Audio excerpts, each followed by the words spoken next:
बहुत शुक्रिया सलमान साहब। एक दिन कर बैठा जुर्मे इश्क में, एक दिन कर बैठा जुर्मे इश्क में, अपनी थाने में हजामत हो गई। एक दिन कर बैठा जुर्मे इश्क में, अपनी थाने में हजामत हो गई। इत्तफाकन जज भी था आशिक मिजाज, इसलिए मेरी जमानत हो गई। भाई वाह भाई, दोस्तों देखे खालिस मिजाज, क्या कहने। और एक जरूरतमंद शायर खड़ा है आपके सामने। ये खुर्शीद साहब देखें आप। जरूरत जो है वो इस वक्त शायर की होती है कि तमन्ना है गुलाबों से मैं उलझूं। तमन्ना है गुलाबों से मैं उलझूं, चमेली के भी साए चाहता हूं। तमन्ना है गुलाबों से मैं उलझूं, चमेली के भी साए चाहता हूं।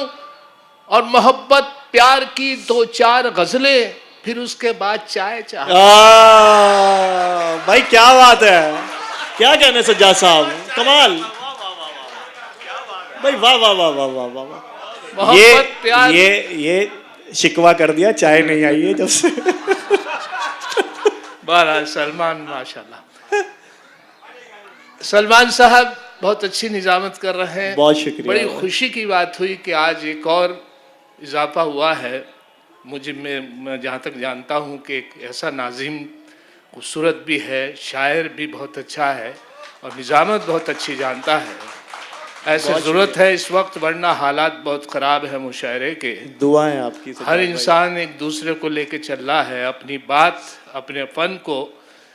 मैं कहता हूँ नाजिमों के लिए कि अगर एक शेर भी झंझट कभी चोरी का पढ़ता हूँ, अगर एक शेर भी झंझट कभी चोरी का पढ़ता हूँ, उठाकर आसमां सर पर सभी शायर बिगड़ते हैं। मगर इन नाजिम आला को कोई कुछ नहीं कहता जो दौराने निजामत दूसरों के शेर। क्या बात है, क्या बात है, क्या कहने। आजाद, बड़ी जिम्मेदारी के साथ एक बात कहता हूँ कि मैं इस लायक नहीं था, लेकिन सदर की हैसियत से जो आज खुर्शीद साहब ने मुझे नवाजा है, ये उनकी बड़प्पन है। शहनाई पे मुझे बड़ा खौफ आता है शहनाई का नाम सुनते ही, क्योंकि जब से मेरी शादी हुई ना, जब शहनाई बजी थी, जब से मेरे रूह कांप जाती है शहनाई के नाम से। उस इवेंट में तो मुझे ना बुलाए, क्योंकि मेरे हालात आजकल ऐसे हैं कि एक बार उसे मैंने बस आंख यूं ही मारी थी, एक बार उसे मैंने बस आंख यूं ही मारी थी, वो बन के मेरी बेगम घर साथ चली आई। अब हाल मेरा यह है, 10 बच्चों का अब्बा हूं। लम्हों ने खता की थी, सदियों ने सजा पाई। लम्हों ने खता की थी, सदियों ने सजा पाई। एक महाराज जो थे वो मांगते हुए एक महल्ले गली से गुजर रहे थे, तो एक दरवाजे पे उन्होंने सदा दी कि कुछ बेटा भिक्षा दे दो। एक लेडी निकल कर आई कि महाराज के बेटा कुछ भिक्षा कर ले। महाराज मेरी बहुत परेशान हूँ, मेरे 5 साल शादी को हो गए हैं, कोई औलाद पैदा नहीं हुई। कि अच्छे समय पर आपने बता दिया, मैं बद्रीनाथ जा रहा हूँ उत्तराखंड, वहाँ पर एक मंदिर है, उसमें आपके नाम का चिराग जलाऊंगा। वहाँ की एक ख़ास बात है कि जिसके नाम का चिराग जलाया जाता है उसके औलाद पैदा हो जाती है। कि महाराज ये काम, इत्तेफाक से वो गए, उनके नाम का चिराग जलाया। 5 साल इस बात को हो गए, 10 साल गुजर गए। अब इत्तेफाक से महाराज उधर आना नहीं हुआ। 10 साल बाद वो उधर से गुजरे, तो इत्तेफाक से उसी गली से गुजर रहे थे 10 साल बाद, तो उन्हें ध्यान आया कि वही दरवाज़ा है, वही घर है जहाँ मैंने वादा किया था। उन्होंने नॉक किया कि देखो क्या रिएक्शन हुआ है चिराग का। दरवाज़ा बजाते रहे, नहीं खुला, तो उन्होंने थोड़ा धक्का दिया तो वो खुद ही खुल गया। देखा कि 10 बच्चे खेल रहे। तो एक समझदार सा बच्चा था, उसे बुलाया कि बेटे इधर आओ, तुम्हारे पापा कहाँ गए? कहले चिराग बुझाने।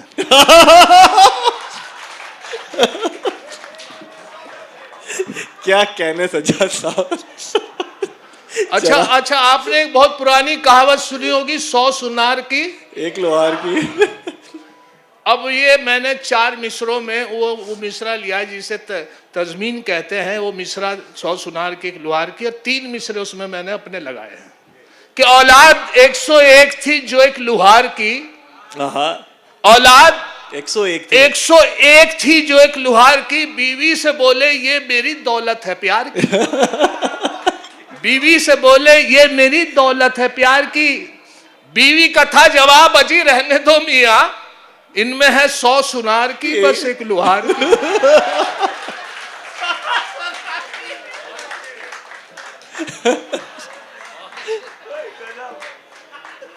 औलाद 101 थी जो एक लुहार की, बीवी से बोले ये मेरी दौलत है प्यार की। बीवी का था जवाब अजी रहने दो मियां, इनमें है 100 सुना एक लोहार की। एक लुहार की। झंझट कुंवारा अच्छा था शादी से पहले मैं, मुझ पे हुआ सितम ये बहुत ही करम के साथ। कभी हार पिनाया, कभी ढोल बजाया, बहुत ही अच्छे करम के साथ। झंझट कुंवारा अच्छा था शादी से पहले मैं, मुझ पे हुआ सितम ये बहुत ही करम के साथ। मेरी नजर दहेज के सामान पे जब पड़ी, देखा कि सीमेंट भी लाई है नीले ड्रम के साथ। भाई देख लें कैसे शायर जो है जमाने की अक्कासी करता है, किस तरह से। झंझट कुंवारा अच्छा था शादी से पहले मैं, मुझ पे हुआ करम ये बहुत ही, मुझ पे हुआ सितम ये बहुत ही करम के साथ। मेरी नजर दहेज के सामान पे जब पड़ी, देखा सीमेंट भी लाई है नीले ड्रम के साथ, नीले ड्रम के साथ। और ये भी इलेक्ट्रॉनिक कंप्यूटर दौर है, इसमें हर चीज बड़ी तेजी से गुजर रही है। एक साहब मुझसे कहने लगे कि आपने मेरी बेटी के लिए रिश्ता बताइए, मैंने तो चप्पल घिस दी है। मैंने कहा साहब इंटरनेट, ईमेल और उससे बड़ी शादी होती है, आप उसका सहारा लेते तो अब तक शादी हो जाती घर बैठे बैठे। वो ज़माना और था, ये ज़माना और है।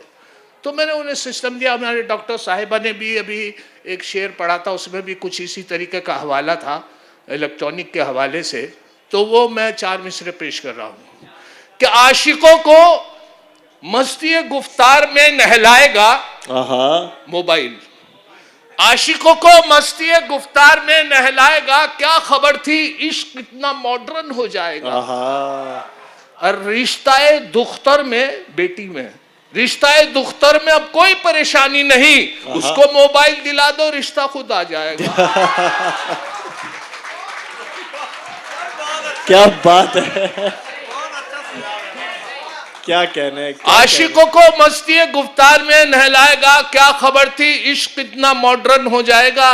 और रिश्ताए दुख्तर में अब कोई परेशानी नहीं, उसको मोबाइल दिला दो रिश्ता खुद आ जाएगा। मैंने भी इसी के हवाले से अपनी बीवी को, अपनी वाइफ को बहुत रिझाने की कोशिश की और उनसे कहा कि दिल है मेरा मोबाइल, तुम सिम हो मेरी जान। दिल है मेरा मोबाइल, तुम सिम हो मेरी जान, है लाइफ टाइम रिचार्ज ये मोबाइल हमारा। वो बोली अगर सच है तो बस इतना बता दो, मोबाइल डबल सिम तो नहीं है तुम्हारा। क्या बात है सज्जाद साहब, कमाल है भाई, वाह वाह वाह। दिल है मेरा मोबाइल, तुम सिम हो मेरी जान, है लाइफ टाइम रिचार्ज ये मोबाइल हमारा। वो बोली अगर सच है तो बस इतना बता दो, मोबाइल डबल सिम तो नहीं है ये तुम्हारा।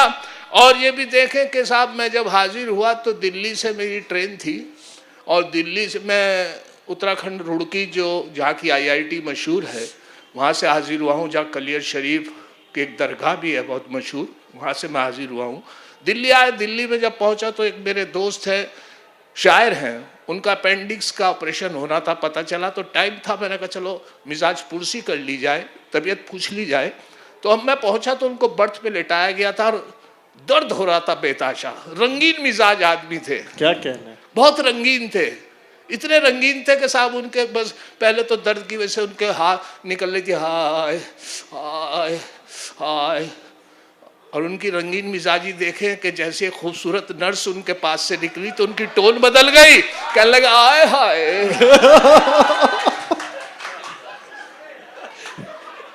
तो ये शायरों की फितरत होती है। भाई शायरों की मत कहिए। क्या फितरत होती है कि नाम महरमों पे लिख दी मोहब्बत की डायरी, गैर औरत पे ना महरमों पे लिख दी मोहब्बत की डायरी, देखी पराई लड़की कहे उस पे हायरी। और बीवी जो है हलाल तो है उस पे चुटकुले, और माशूका हराम मगर उस पर शायरी। वाह भाई, बहुत संजीदा मौजू है, आप देखें क्या बात है। ना अच्छा महरमों पे लिख दी मोहब्बत की डायरी, देखी पराई लड़की कहे उस पे हायरी, और बीवी जो है हलाल तो है उस पे चुटकुले, माशूका हराम मगर उस पर शायरी, भाई, और ये भी अच्छा देखें कि साहब एक अभी हमारे जहां मैं रहता हूं उसी मोहल्ले में गली में एक झगड़ा हो गया मियाँ बीवी में। अब झगड़ा ये था कि साहब उनकी बीवी जो, उनके मियाँ जो थे वो ये कहते मैं इसके साथ नहीं रहना चाहता। उनकी बीवी कह रही अच्छा झगड़ा खत्म हो सकता था अगर उनके मियाँ भी कहते कि मैं भी नहीं रहना चाहता, तो मियाँ तलाक हो जाती। लेकिन साहब उनके मियाँ कह रहे थे मैं इसी के साथ रहूंगा चाहे कुछ हो जाए। पुलिस हुई, हमसे जब फैसला नहीं हुआ पुलिस आ गई, पुलिस के सामने भी मैं इसके साथ नहीं रहना चाहती, मियाँ कह रहे हैं इसी के। पुलिस ने कहा साहब मैं तो बस नहीं, आप तो कोर्ट में जाइए। वकील कर लिए दोनों ने, जज के सामने पेशी हुई। जज साहब ने पूछा क्या बात है? वकील साहब ने कहा कि साहब ये मियाँ बीवी है, इनकी बीवी कह रही है मैं इसके साथ नहीं रहना चाहती। क्यों साहब, क्यों नहीं रहना चाहते?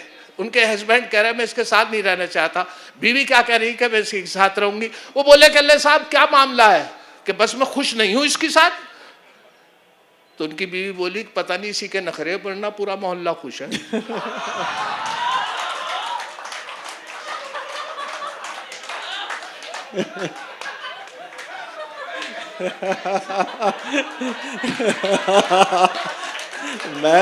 मैं ये सोच रहा था कि क्या फैसला आएगा। ये फैसला जज देंगे, आप बीवी ने फैसला सुना दिया। मेरी इस दूसरी बीवी पे मुझको,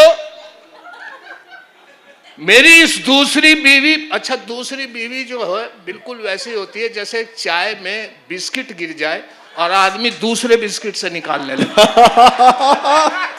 क्या बात है भाई, वाह वाह वाह वाह, कमाल है। ये हालत उस आदमी की होती है। मेरी इस दूसरी बीवी पे मुझको हिदायत एक रिश्तेदार की है, मशवरा। मेरी इस दूसरी बीवी पे मुझको हिदायत एक रिश्तेदार की है, परेशान क्यों हो मत घबराओ झंझट, शरीयत में इजाजत 4 की है। परेशान क्यों हो मत घबराओ झंझट, शरीयत में इजाजत 4 की है। और मैं एक बात और अर्ज कर दूं इस तरीके से कि साहब ये दौर जो गुजर रहा है, एक मोहतरमा कपड़े की दुकान में बैठी थी और वो साहब पैसे लिए बैठी थी, पैसे वाली लेडी थी, मैं बहुत गरीब शायर, मैं भी कुर्ते पजामे का कपड़ा लेने के बैठा था, लेकिन 1 घंटा लगा दिया कि वो कपड़ा ले रही थी और पसंद नहीं आ रहा था। ये कह रही थी कि कोई अच्छा सूट दिखाइए। उन्होंने जयपुरी सूट दिखाया कि नहीं और अच्छा दिखाइए, पैसे की चिंता मत कीजिए। उन्होंने फिर राजस्थानी सूट, नहीं साहब पंजाबी सूट, नहीं साहब और अच्छा दिखाइए, पाकिस्तानी सूट, नहीं और चाहे जितने पैसे। वो बोला दुकानदार के मोहतरमा आप बताइए कैसा सूट चाहिए? कहला ऐसा सूट चाहिए जो मोहल्ले में किसी के पास ना हो और सब मोहल्ला मेरे पीछे पीछे हो। कहला फिर तो कफन ले जाओ। सही बात है, पूरा मोहल्ला पीछे आ जाएगा। बचता यूं फिर रहा हूं मैं बेगम से आजकल, कितना है प्यार पूछने पर जिद पे अड़ी है। मैंने कहा था देख लो दिल चीर के मेरा, उस दिन से लेके चाकू मेरे पीछे पड़ी है। इस दिन से लेके चाकू मेरे पीछे पड़ी है। और एक साहब जो थे वो अपनी एक लेडी थी, वो अपने मियाँ पे बहुत शक करती थी, इतनी शक करती थी कि साहब वो मोबाइल ऐसा सिस्टम हो गया उसी से चेक करती रहती थी, फोन पे चाहती थी क्या बात है कहाँ हो के फला जगह, उन्हें सबूत देना पड़ता था। अगर वो कह देते थे साइकिल पे हूँ कि घंटी बजा के दिखाओ, वो घंटी बजा के सबूत देते थे तो उन्हें 2 घंटे बाद फिर फोन करती थी कि कहाँ हो, कहले कार में, क्या हॉर्न बजा कर दिखाओ। वो हॉर्न बजा के, उन्होंने सोचा मैं भी तो अपनी बीवी को चेक करूं। उन्होंने साहब उनको कहा, अपनी वाइफ को घंटी बोली, वो कहने लगे बेगम कहाँ हो, कि रसोई में, कि मिक्सी चला के दिखाओ। मिक्सी चलाई तो साहब उन्हें शांति मिली कि हाँ वो रसोई में है। फिर थोड़ी देर बाद 2 घंटे बाद फोन आया, कहने लगे बेगम कहाँ हो, कि रसोई में, कि मिक्सी चला के दिखाओ, ग्रर मिक्सी चलाई के हर। फिर 2 घंटे बाद फोन किया अपनी बीवी को, बेगम कहाँ हो? कि वहीं वहीं कहाँ के बोची खाने में? कि जी के मिक्सी। गरज ये 5 बार फोन किया, 5 बार उन्होंने रसोई में बताया, 5 बार सबूत देना पड़ा मिक्सी बजा के। इत्तेफाक से शाम को जल्दी घर पहुंच गए। घर में जब पहुंचे तो जैसे दरवाजा नॉक किया तो उनकी नौकरानी ने दरवाजा खोला। उससे पूछा कहाँ है? कहले कौन? कहले अरे भाई मेरी बीवी। कहले वो तो सुबह ही निकल जा मिक्सी लेके।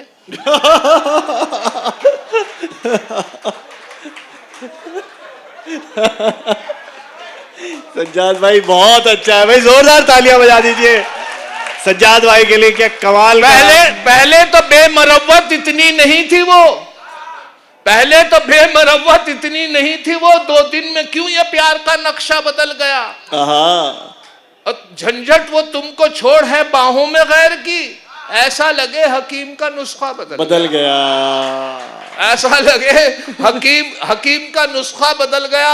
और ये भी देखें कि साहब मेरे यहाँ एक मेहमान आया, उसमें उत्तराखंड में जो है गोश्त पे पाबंदी लग गई, बहुत बुरा हाल। और साहब कोई मेहमान नवाज, तो मेहमान अगर नवाजी होती है हमारे यहाँ तो साहब वही गोश्त मटन चिकन से होती है। वो दुकानें बंद थी तो साहब वो नहीं मिला, तो मैंने दालों से उनकी खिदमत की। वही जो दालें घर में थी, सुबह उड़द की दाल की खिचड़ी, फिर मूंग की दाल, फिर मसरी की दाल शाम को, फिर लौ की दाल, फिर हरहर की दाल, फिर वो गरज ये 14 दिन तक, वो 15 दिन तक घर में रहे, दालों से उनकी खिदमत करी। इत्तेफाक से चांद की तारीख जो है वो अलग आती है अंग्रेजी से।